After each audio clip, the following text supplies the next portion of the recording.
I have struggled, really struggled within myself to share this story. I have been asking myself questions. Should I share or should I just leave it? Because it is a sad one and it's quite very sensitive for some of you viewers. So if at any point you feel uncomfortable or you feel triggered at any point in this video, kindly stop watching and take care of yourself. I was, like I said, fighting within myself if I should make this video or not. But for educational purposes and for learning purposes, I have to put myself together to make this happen. A lot of you may have seen this on the news. Some may not have seen it, but I'm doing this for a purpose, to bring out something, to say something at the end of it that we can all learn from.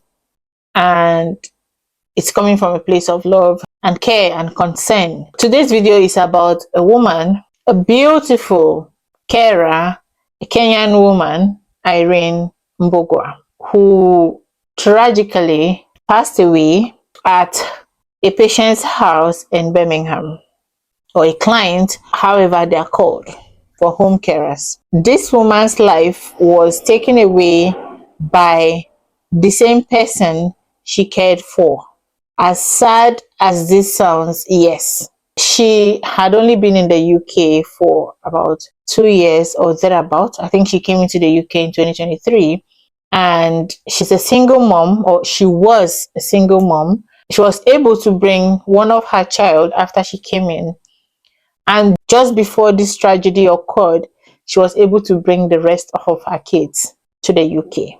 And then she went on this shift. Normally she checks in, I think, I'm not sure if it's every hour, but for most people that are in domiciliary care, they are required to check in maybe every hour for them to know what is going on, if they're still okay. They're just a form of safety measure or whatever. I don't work as a domiciliary carer, so I may not really know all the information about why these check-ins are done, but I think it's for the good of everyone. And at some point, she was no longer checking in after she had started this shift. She was checking in, and then at some point, nothing was coming in anymore. They didn't hear from her. All attempts to reach to her proved abortive, and they had to involve the police. Now, the police forced entry into this apartment and discovered her body on the floor.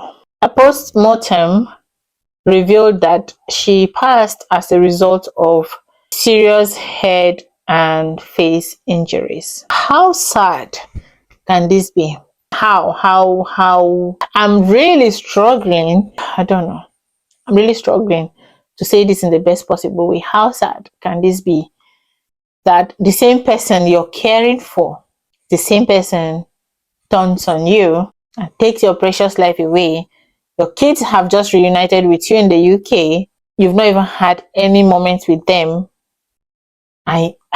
Jesus Christ. Now, this patient in question was in the hospital, initially admitted to the hospital, later discharged into his own flat, and this lady was assigned as his carer. It's not just going to be one person. Obviously, they take turns to do this. But she was one of those that were taking care of him.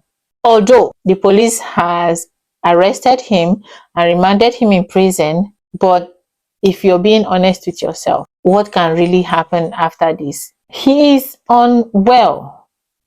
And that brings me to one of the reasons I'm actually making this video, for awareness. You see, I was once in the community, a healthcare staff in the community, and I am telling you, as quick as 2 or 3 shifts, I ran away. And you know why?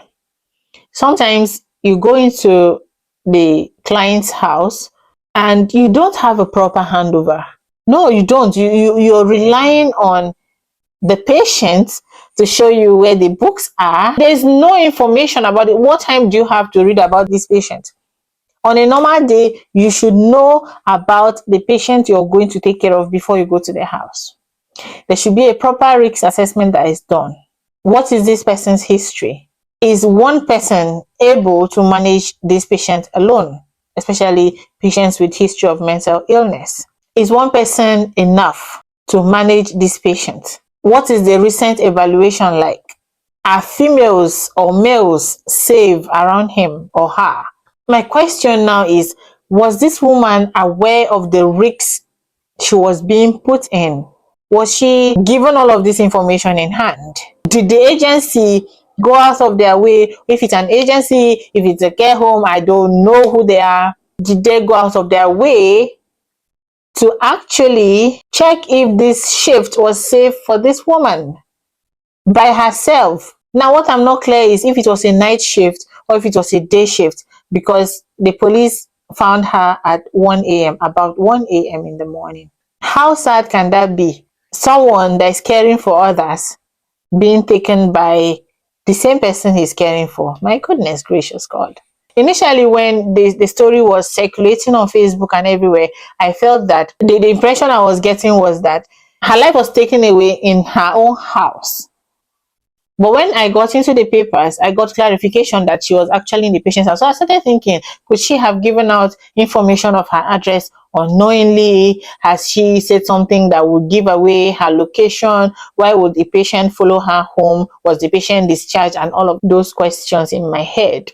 But it turns out that she is a home carer, or she was a home carer. Pardon my tenses. I'm just, at the moment, the police are not looking for anyone else, but they're still like digging into the matter as at the time of making this video to know exactly what happened. This woman is seen by her family and even Kenyans, that is her countrymen and women, as a very peaceful person, as a very kind and cheerful person. What could have gone wrong? Everyone is grieving the loss of Irene. That would show you the kind of person that she was. And she did not deserve this end. No, she didn't. In as much as most of the time people generally see healthcare roles as being safe, but sometimes people don't seem to understand the psychological demands of the job and the risks that are involved in working in healthcare. Worst is when you're working alone in private homes with no backup at all. If you're in a hospital and something happens, and if you have a pin, if you pull your pin, you see people that are running in, at least it will not get as bad. It may not get as bad as this. But she was alone with a male patient. That is very scary. Even when I told you, like, I did a couple of shifts in the community, even at that, when I had to take care of a male patient, I was not alone. I was with another female. So I wasn't all by myself. No matter how safe you think that the opposite sex is, it's always still good to, especially when it comes to home care, it's always still good to have a second person to avoid any form of abuse. That's one, and to avoid any form of allegations, because it will be a word against the patient. If somebody says, oh, she tried to abuse me, or she tried to do anything inappropriate, what will you say? You're by yourself. And that was why I ran away. And many agencies, they don't even care about this. They just rush you into just go and take the shift, cover it, they get their money, you get your money. No, don't put yourself in this kind of situation. I'm not sure this is this woman's first shift, but I am still imagining in my head what would have gone so wrong that this patient would turn on her like that. Don't go to any shift that you feel unsafe. Forget the money, your life first. These agencies will just push you, go and do this, do that, do that. And what happens after that? If there is somebody that is in danger or somebody that has to pay for something, they remove themselves from the situation. So before you go into any role, taking care of a patient, especially if you're by yourself, ask for the risk assessment. Always ask and be satisfied that this is a safe enough shift for you. Because this person is unwell. He may be in prison now, but he will just land back in the hospital. What would you do to a mentally unwell patient? No, now, check now. He has a history. What can you possibly do? Just maybe leave him in hospital? but the other person is gone. Please don't put yourself in such risks, carers, healthcare workers. Always ask for risk assessment and understand before you take up any shifts. Always document and report any incident that has happened while on your shift. Now, apart from getting the risk assessment, also try to know what are the de-escalation method for this patient, or what are their triggers. Because sometimes you go in as a fresh person, most of the time, especially if you're taking care of the person for the first time, they don't even trust you enough. They are on edge.